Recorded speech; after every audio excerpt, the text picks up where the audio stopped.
क्या आप CA foundation के भारी सिलेबस से डरे हुए हैं? अगर मैं कहूँ कि सिर्फ़ एक किताब आपकी नैया पार लगा सकती है तो आप यकीन करेंगे? आज हम बात करेंगे स्कैनर के बारे में।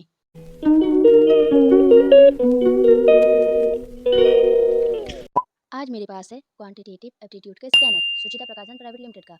मैंने ये book CA Nishant Kumar sir के कहने पे परचेज़ की थी।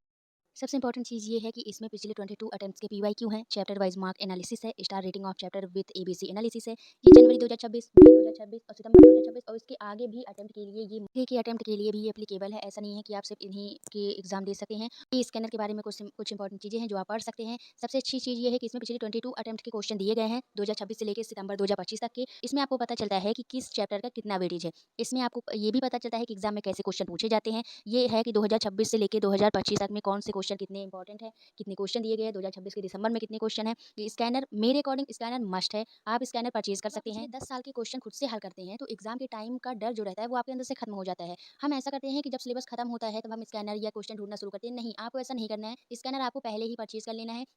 जब भी क्लासेस से आपका कोई चैप्टर खत्म होता है या सेल्फ रिवीजन आप जो भी कर रहे हैं उससे आपका चैप्टर खत्म होता है तो उसके बाद ही आपको स्कैनर उठा के स्कैनर से क्वेश्चन आपको सॉल्व करने शुरू कर देने हैं। तो बीच में जो आपका डर रहता है वो डर आपका खत्म हो जाएगा। इससे आपको कोई भी डरने की जरूरत नहीं है। और सबसे इंपॉर्टेंट चीज़ ये कि जब भी आपको कोई क्वेश्चन टफ लग रहा है, चाहे वो मॉड्यूल में हो या फिर स्कैनर में हो, तो उसे आप उसी वक्त उस क्वेश्चन के आगे एक स्टार मार्क कर दीजिए। जिससे अगर आप फिर से वो मॉड्यूल खोलेंगे या स्कैनर फिर से खोलेंगे तो आपको पता चलेगा कि ये वही क्वेश्चन है जो मुझे टफ लग रहा था या इसमें मैं बज रहा था या बज रही थी। तो आप उसे सॉल्व करेंगे, धीरे धीरे क्वेश्चन वो आपके लिए ईजी हो जाएगा। और ये याद रखिए कि स्कैनर के साथ आपको मॉड्यूल छोड़ना नहीं है। मैं ये नहीं कह रही हूँ कि स्कैनर ऐसा है कि आपको मॉड्यूल पे ध्यान नहीं देना है, नहीं। आपको पहले मॉड्यूल ही करना है, आपकी फर्स्ट प्रायोरिटी मॉड्यूल ही होनी चाहिए। स्कैनर है, इसमें सारे क्वेश्चन है, पीवाईक्यू है, आरटीपी है, एमटीपी है। लेकिन ये है कि स्कैनर इसलिए है जिससे आपको अगर क्वेश्चन इधर-उधर ढूँढना ना पड़े, इधर-उधर आपका टाइम वेस्ट ना हो, इसलिए स्कैनर आपके लिए ज़रूरी है कि स्कैनर में आपको पिछले 10 साल के क्वेश्चन आराम से मिल जाएँगे। तो आप अगर कोई चैप्टर फिनिश कर रहे हैं, उसके आपको एक्स्ट्रा क्वेश्चन करने हैं, तो आप स्कैनर में जाके कर सकते हैं।